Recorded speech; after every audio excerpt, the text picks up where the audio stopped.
que uma brasileira faz trabalhando no exterior com aquicultura há mais de 10 anos? O que ela aprendeu nesse tempo? Bom, pessoal, eu sou essa brasileira e fui convidada para estrear um novo quadro aqui no canal Vai Aqua.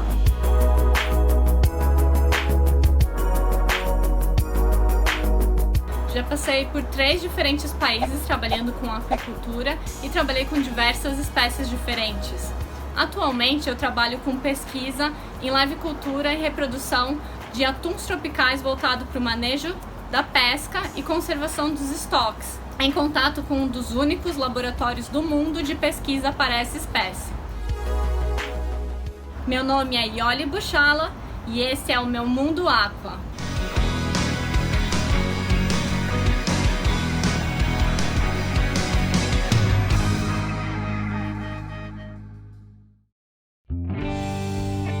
A minha história com aquicultura começa em 2006, quando eu comecei a cursar a Faculdade de Engenharia de Aquicultura na Universidade Federal de Santa Catarina, na UFSC, em Florianópolis.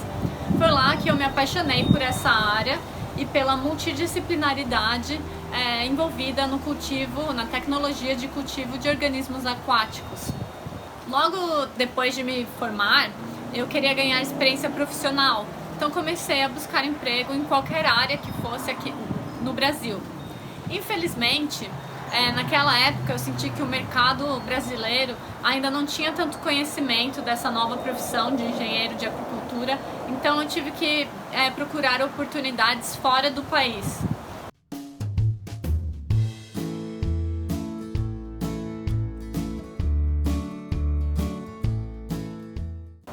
O meu primeiro destino foi para uma fazenda de camarão na Costa Rica, com a ajuda de um dos meus mentores, o professor Luiz Vinatea, da UFSC. Eu fui fazer um estágio nessa fazenda de camarão de 55 hectares que cultiva camarão branco do Pacífico, o Banamei.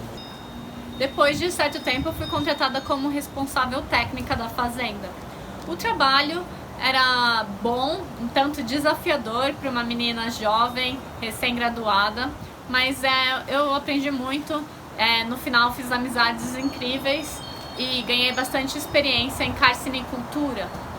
Depois de 1 ano e meio de caminhadas incansáveis pelos viveiros, pescas embaixo de chuva ou sol, literalmente trabalhando com os crocodilos que habitavam os viveiros de camarão, eu comecei já a buscar qual seria o meu próximo passo.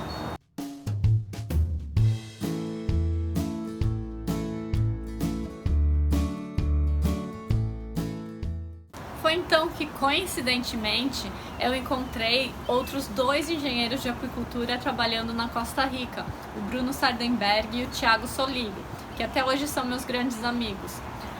Junto ao professor Daniel Benetti, um mestre na piscicultura marinha e referência mundial na área, eles estavam começando um projeto de cultivo de pargo na Costa Rica, com o pargo rojo, Lutijanus guttatus.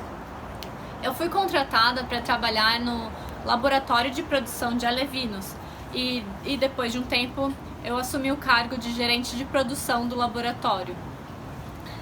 Hoje essa empresa é pioneira no cultivo de pargo das Américas e eles têm o controle da produção desde os reprodutores, alimento vivo, larvicultura, pré-engorde, até o engorde feito na fazenda marinha.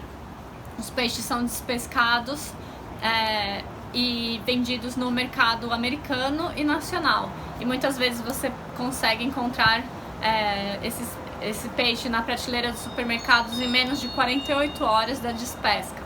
Essa empresa eu tenho como exemplo a ser seguido para o desenvolvimento de piscicultura marinha no Brasil.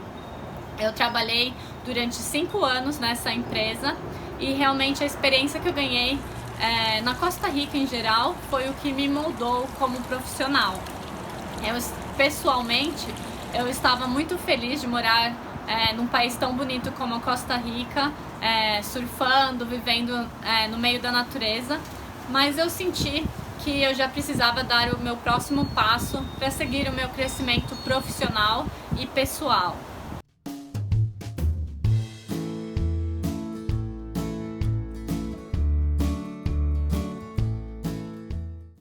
eu comecei a buscar então novas oportunidades e eu fui recrutada para um mestrado na Universidade de Miami com o professor Daniel Benetti.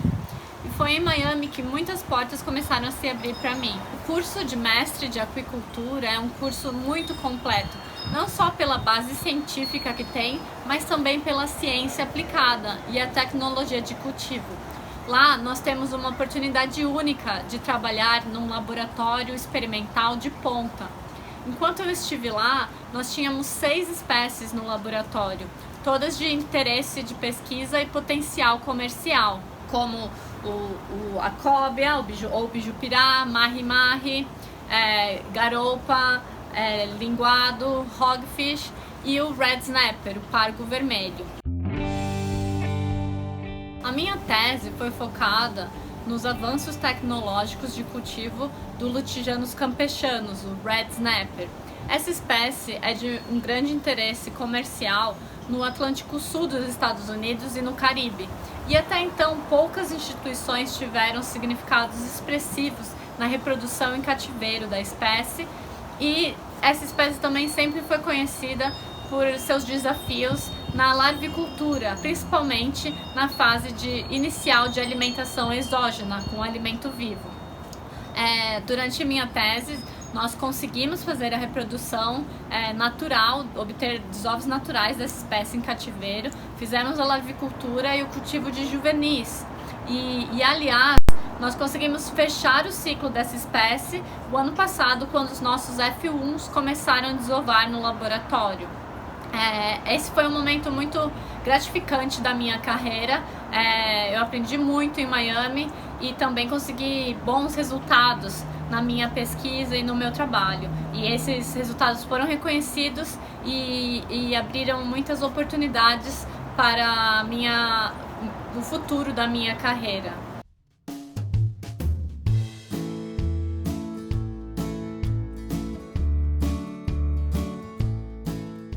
Depois que eu me formei, já na época de pandemia, as coisas foram um pouco mais lentas. Mas recentemente eu comecei a trabalhar na Comissão Interamericana do Atum Tropical, YATTC, a sigla em inglês. O YATTC é uma das 5 organizações internacionais que trabalham com o manejo regional da pesca do atum. O YATTC, então, tem responsabilidade de conservação do atum e manejo da pesca de atum e de espécies relacionadas com a pesca do atum. E a nossa área de atuação é no Pacífico Oriental. Eu trabalho no grupo de biologia que estuda as fases iniciais de desenvolvimento do atum. Ou seja, nós trabalhamos com o ictioplâncton e com a biologia reprodutiva do atum. E nós estudamos como mudanças nessa fase afetam o recrutamento da espécie para pesca e também como afetam os modelos de avaliação de estoques. O YATTC possui um dos únicos laboratórios no mundo voltados para o estudo de atuns. O laboratório Achotines, localizado no Panamá, hoje conta com uma população de yellowfin tuna que desova constantemente em um tanque gigante no laboratório. E isso possibilita diversos estudos com os ovos, larvas e juvenis da espécie, além dos próprios reprodutores. Esses estudos são muito importantes, não apenas por formar a base científica das recomendações sobre políticas da pesca passadas aos países membros da comissão, como cotas, por exemplo, mas também porque nós estamos desenvolvendo a tecnologia de cultivo de atuns. E isso pode ser usado para aliviar os estoques naturais, a pressão dos estoques naturais. A aquicultura, usada como ferramenta para repovoamento ou como uma indústria, é uma solução eficaz para a conservação e o consumo sustentável dessa espécie que todos nós amamos, os atuns. Valeu por ouvirem minha história, pessoal. Eu sigo aqui entusiasmada, acompanhando o desenvolvimento da piscicultura marinha no Brasil. Cada vez mais eu vejo mais empresas privadas começando a investir nessa área no país. E eu espero que logo mais nós possamos consumir um peixe marinho cultivado direto do nosso quintal. Valeu!